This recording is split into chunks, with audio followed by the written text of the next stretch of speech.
Hello everyone, welcome back to the online help guide. I'll be taking you through step by step on how to download Exodus Wallet app in this tutorial. Open Play Store first. In the search bar at the top, type Exodus Wallet app. Then tap on Search.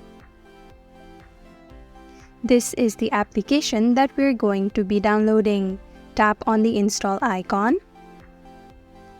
Now let it download. After the installation is complete, tap on Open. You can now either log in with the email and password that you signed up with by tapping on I have a wallet, or create a new account by tapping on Create Wallet. You can also access by entering the invitation code if you have any. And this is the process for logging into your Exodus Wallet account.